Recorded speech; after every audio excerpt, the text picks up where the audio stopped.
क्या करूँ मेरी बच्ची, मेरी मजबूरी ही ऐसी है। तुम्हें यहाँ से जाना ही होगा। बचाओ बचाओ, अरे गांव वालों, कोई तो मुझे बचा लो।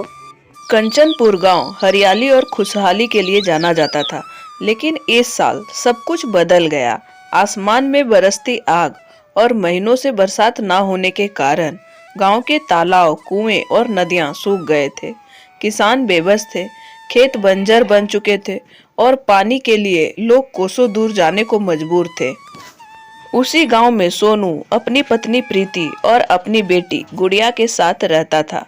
गरीब किसान सोनू ने कुछ महीने पहले प्रेम सेठ से कर्ज लिया था, जो गांव का सबसे अमीर लेकिन निर्दयी इंसान था। वह अपने उधार दिए पैसे ब्याज सहित वसूलने के लिए किसी को भी मारने से पीछे नहीं हटता था। सोनू की खेती सूखे की भेंट चढ़ चुकी थी, जिससे उसकी आर्थिक हालत खराब हो चुकी थी। एक रात जब गर्मी अपने चरम सीमा पे था, तभी प्रीति चिंता में डूबी हुई थी। अब हमारा क्या होगा, भगवान जाने। पानी की एक बूंद तक नसीब नहीं हो रही है, ऊपर से प्रेम सेठ का कर्ज इतना बढ़ गया है। मैं कुछ इंतजाम जरूर करूंगा प्रीति, लेकिन अभी हमारे पास तो खाने तक के लाले पड़े हैं। तभी उसके घर के बाहर प्रेम सेठ और उसके आदमी आते हैं। सोनू, अरे ओ सोनू, बाहर निकल, नहीं तो घर से खींच कर निकालना पड़ेगा मुझे। मैं आपको बोल रही थी ना, वो हमें मार डालेगा। मेरी बेटी को कुछ नहीं होना चाहिए। तुम घबराओ मत, मैं बात करता हूँ। अगर बात नहीं बनी तो तुम पीछे के दरवाजे से बच्ची को लेकर भाग जाना। सोनू जैसे ही बाहर आया, सेठ ने उसे लात मारकर जमीन पर गिरा दिया। मैं यहाँ तेरा कोई बहाना सुनने नहीं आया हूँ, मैं अपने पैसे लेने आया हूँ। मुझे मेरे पैसे दो। सेठ जी, बस कुछ समय और दे दीजिए। इस बार सूखा पड़ गया, फसल बर्बाद हो गई है। सूखा पड़ा है या तुम्हें पैसे लौटाने का मन नहीं है? चिंकू मिंकू, इसे सबक सिखाओ। सेठ के गुंडों ने सोनू को बेरहमी से पीटना शुरू कर दिया। तभी प्रीति ने देखा कि अब भागने के अलावा कोई रास्ता नहीं बचा है। वह बच्ची को गोद में उठाकर पीछे के रास्ते से भाग गई। भागते भागते प्रीति गांव के पास वाली खारी नदी के पास पहुंच गई। वह थक कर रुक गई और पीछे मुड़ी। तभी उसने देखा कि सेठ के गुंडे उसके पास आ रहे थे। भगवान, किसी भी तरह से मेरी बेटी को बचा लीजिए, मैं आपके आगे हाथ जोड़ती हूँ। प्रीति को नदी के किनारे एक नाव दिखी। प्रीति ने बिना समय गवाए उस बच्ची को नाव में रख दिया और नदी को बहा दिया। जैसे ही नाव पानी से दूर जाने लगी, गुंडों ने प्रीति को पकड़ लिया और गांव वापस ले गए। जब प्रीति गांव पहुंची तो उसने देखा सोनू खून से भींगा हुआ था। सोनू, तुम मुझे अकेले छोड़कर कहाँ चले गए? अब मेरा क्या होगा? इसका पति मर गया, अब इसे भी मार दो। सेठ जी, कृपया करके मुझे छोड़ दीजिए, मैं आपका सारा कर्ज चुका दूंगी। तू बहुत बोलती है, ले जाओ, इसके पति के साथ इसे भी जला दो। गांव के लोग दर्शक बने ये भयावह दृश्य देख रहे थे, लेकिन सेठ के खिलाफ आवाज उठाने की किसी में हिम्मत नहीं थी। कुछ ही देर में दोनों राख में बदल गए। एक बूढ़े आदमी ने सेठ से कहा, सेठ जी, इसकी बच्ची को हमें दे दीजिए, हम उसे पाल लेंगे। बेटी? कौन सी बेटी? वो तो कहीं जाके मर भी चुकी होगी। सुबह होते ही कंचनपुर गांव में मातम फैल गया। गांव में पेड़ के नीचे बैठकर लोग बातें कर रहे थे। इस साल की गर्मी ने सोनू और उसकी पत्नी को ले डूबी। हाँ, लेकिन उसकी बेटी का तो कुछ पता ही नहीं चला। किसी को भनक तक नहीं लगा कि वो नाव जिस पर बची थी किसी अनजान दिशा में बह गई थी। वहीं दूसरी ओर खारी नदी के किनारे एक छोटी सी झोपड़ी में राजेश अपनी पत्नी खुशबू के साथ रहा करते थे। कंचनपुर गांव की तरह उनका गांव भी सूखे के चपेट में था। खेत सूख चुके थे, पानी का नामो निशान दूर दूर तक नहीं था। एक शाम जब खुशबू अपने घर के आंगन में बैठी थी, वहीं राजेश अपने भविष्य को लेकर चिंतित था। राजेश, तुम क्या करोगे?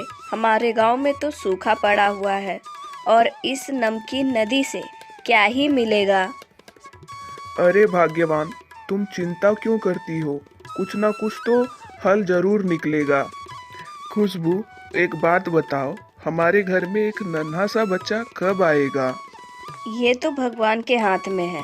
हमने कितनी कोशिश की, लेकिन शायद बच्चे की खुशी हमारे किस्मत में है ही नहीं। अरे भाग्यवान, उदास मत हो, सब ठीक हो जाएगा। जाकर खाना बनाओ, मैं नदी के किनारे से घूम के आता हूँ। राजेश नदी के पास बहते हुए नदी को देख रहा था। तभी उसे एक बच्ची के रोने की आवाज सुनाई दी। अरे, यहाँ तो दूर दूर तक कोई घर भी नहीं है, फिर ये बच्ची के रोने की आवाज कहाँ से आ रही है? तभी वो देखता है कि नदी के किनारे एक नाव हिल रही है। वह उस नाव के पास जाता है।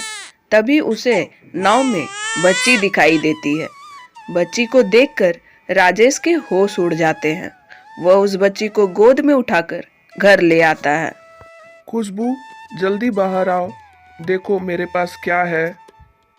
खुशबू जैसे ही बाहर आकर उस बच्ची को देखती है, वो बहुत खुश हो जाती है। ये बच्ची आपको कहाँ मिली? ये बच्ची मुझे नदी के पास गांव में मिली। हो सकता है भगवान ने हमारी सुन ली। हम इतने सालों से एक संतान के लिए तरस रहे थे और बच्ची हमारे घर आ गई। खुशबू, ये किसी और की बच्ची है।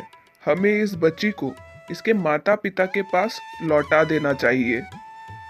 खुशबू का मन इस बच्ची को देखकर ममता से भर गया था। वो चाहती थी कि ये नन्ही सी परी हमेशा उसके पास रहे।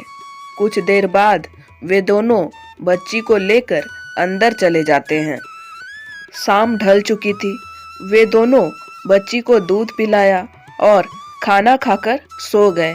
लेकिन खुशबू की आंख में नींद नहीं थी। वो सिर्फ बच्ची को ही देख रही थी।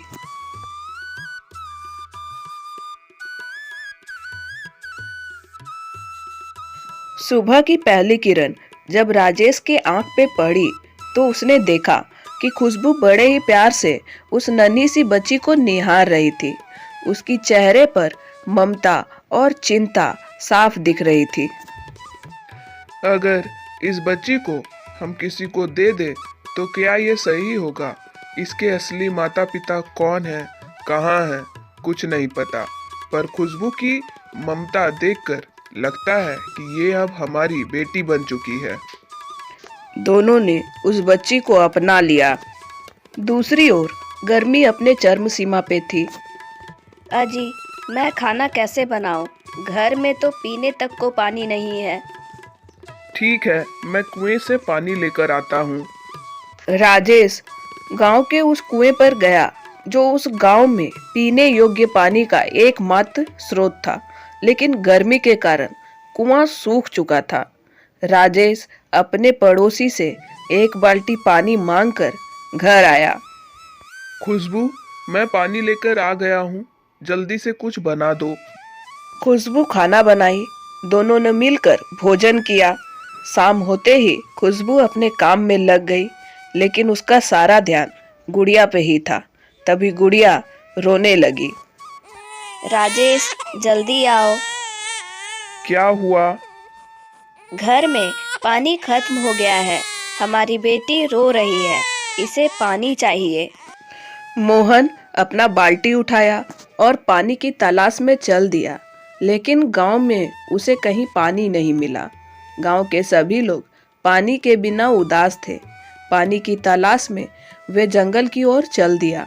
तभी उसने देखा कि पानी के बिना जंगल के पशु पक्षियों की लाश पड़ी हुई थी। पानी की कमी ने उन्हें भी नहीं छोड़ा। वहीं राजेश को कुआं दिखा जहां थोड़ी बहुत पानी थी। पानी लेकर राजेश घर आया। क्या हुआ जी? आप उदास क्यों हैं? खुशबू, गांव के लोग परेशान हैं। गांव में खाने के लाले पड़े हैं। जंगल में पशु पक्षी मर रहे हैं। गर्मी की मार हम सब पे भारी पड़ रही है। ऐसे ही कुछ दिन बीत जाते हैं। गर्मी अब भयावह रूप ले चुका था। राजेश और खुशबू के घर में पानी की एक बूंद तक नहीं बची थी। खुशबू, अब हम क्या करेंगे? पानी तो दूर दूर तक नहीं है और ये गर्मी जान लेने वाली हो रही है।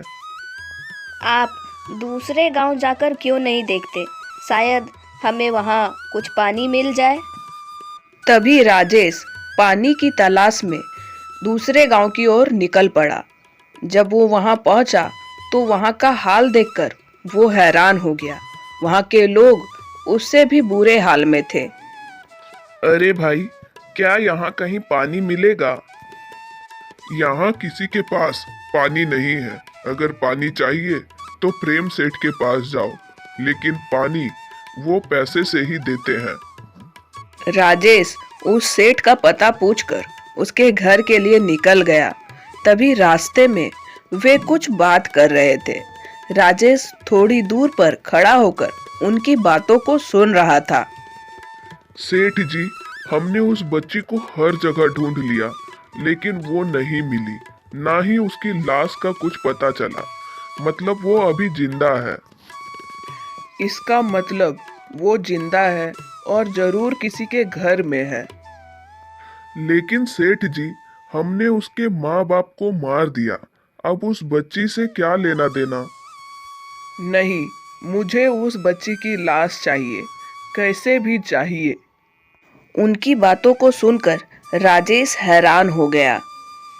मतलब जो बच्ची हमें नाव में मिली थी वो इसी गांव की थी। उसके माता पिता की हत्या कर दी गई और अब ये लोग बच्ची को भी मारना चाहते हैं। ये सुनकर राजेश का खून खौल उठा, लेकिन वो जानता था इस समय कोई कदम उठाना सही नहीं रहेगा। अचानक आकाश में घने काले बादल छा गए। बिजली कड़कने लगी। गांव के लोग खुशी से बाहर आ गए। गांव वालों, लगता है अब हमारे दुख के दिन दूर होने वाले हैं। राजेश भी यह सब देख रहा था। देखते ही देखते तेज बारिश शुरू हो गई। लोग खुशी से नाचने लगे। सभी बहुत खुश थे, लेकिन तभी जोर से बिजली चमकी और सेठ पर आकर गिरी और पल भर में सेठ जलकर राख हो गए। अरे गांव वालों, प्रेम सेठ मर गया। हमारे गांव पर अत्याचार करने वाला अब इस दुनिया में नहीं रहा। ये सुनकर गांव वाले और भी ज्यादा खुश हो गए और खुशी से नाचने लगे। भगवान, मेरी बेटी के माता पिता के हत्यारे को आपने सजा दे दी। अगली सुबह राजेश घर आ रहा था। तभी उसने देखा कि जानवर नदी का पानी पी रहे हैं। भला ये कैसे हो सकता है? क्या ये नदी का पानी मीठा हो गया है? राजेश पानी पीकर देखा और बोला, ये नदी का पानी तो अब खारा नहीं रहा। राजेश खुशी से झूमने लगा। सुनो गांव वालों, हमारी नदी का पानी अब खारा नहीं रहा, ये मीठा हो गया है। अरे वाह, अब हमें पानी की दिक्कत कभी नहीं होगी। गांव में सब खुश थे। राजेश अपने घर आया और अपनी पत्नी से सारी बातें बताया। खुशबू, हमारी बेटी के असली माँ बाप इस दुनिया में नहीं रहे। उन्हें मार दिया गया था, लेकिन देखो भगवान ने न्याय कर दिया। जिन्होंने भी उनको मारा था, भगवान ने उसे सजा दे दी है। और हमारी बेटी, जिसे भगवान ने हमारे पास भेजा है, वो अब हमेशा हमारे पास ही रहेगी। अब ये सिर्फ हमारी बेटी है, इसे हमसे कोई नहीं छीन सकता। आज राजेश और उसका पूरा परिवार बहुत खुश था।